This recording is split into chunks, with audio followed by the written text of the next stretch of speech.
முதல் வாசகம். புனித பவுல் தெசலோனிக்கேயருக்கு எழுதிய முதல் திருமுகத்திலிருந்து வாசகம்.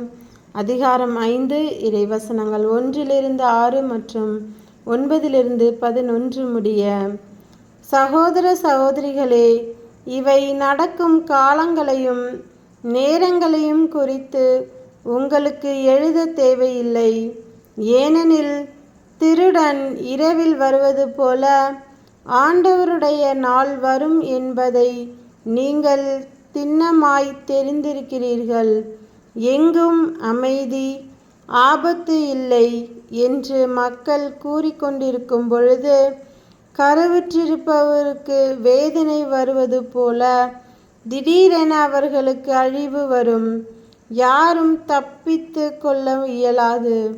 ஆனால் அன்பர்களே, நீங்கள் இருளில் நடப்பவர்கள் அல்ல. ஆகவே அந்த நாள் திருடனைப் போல் உங்களுக்கு வராது. நீங்கள் எல்லாரும் ஒளியை சார்ந்தவர்கள், பகலில் நடப்பவர்கள். நாம் இரவையோ இருளையோ சார்ந்தவர் அல்ல.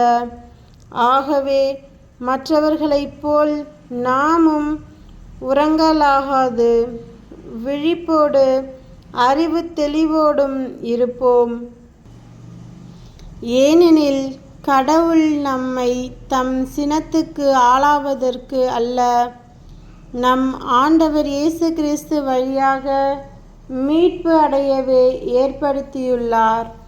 நாம் இருந்தாலும் இறந்தாலும் அவரோடு இணைந்து வாழும் வண்ணம் அவர் நம் பொருட்டு இறந்தார். ஆகவே நீங்கள் இப்பொழுது செய்து வருவது போல ஒருவருக்கொருவர் ஊக்கமூட்டுங்கள், ஒருவரை ஒருவர் வளர்ச்சி அடையச் செய்யுங்கள். ஆண்டவரின் அருள்வாக்கு. இறைவா, உமக்கு நன்றி. நற்செய்தி வாசகம். புனித லூக்கா எழுதிய நற்செய்தியிலிருந்து வாசகம். அதிகாரம் 4, இறைவசனங்கள் 31-37 முடிய. பின்பு இயேசு கலிலேயாவிலுள்ள கப்பர்நாகும் ஊருக்கு சென்று ஓய்வு நாள்களில் மக்களுக்கு கற்பித்து வந்தார். அவருடைய போதனையை குறித்து அவர்கள் வியப்பில் ஆழ்ந்தார்கள். ஏனெனில் அவர் அதிகாரத்தோடு கற்பித்தார். தொழுகை கூடத்தில் தீய ஆவியான பேய் பிடித்திருந்த ஒருவர் இருந்தார். அவரை பிடித்திருந்த பேய், ஐயா, நாசரேத்து இயேசுவே, உமக்கு இங்கு என்ன வேலை?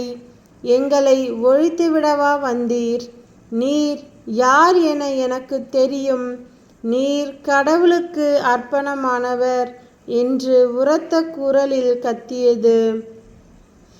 வாயை மூடு, இவரை விட்டு வெளியே போ என்று இயேசு அதனை அதட்டினார்.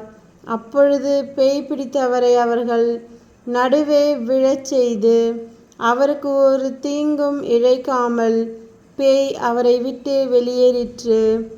எல்லாரும் திகைப்படைந்து, எப்படி பேசுகிறார் பாருங்கள், அதிகாரத்தோடும் வல்லமையோடும் தீய ஆவிகளுக்கு கட்டளையிடுகிறார், அவையும் போய்விடுகின்றனவே என்று ஒருவரோடு ஒருவர் பேசிக்கொண்டனர்.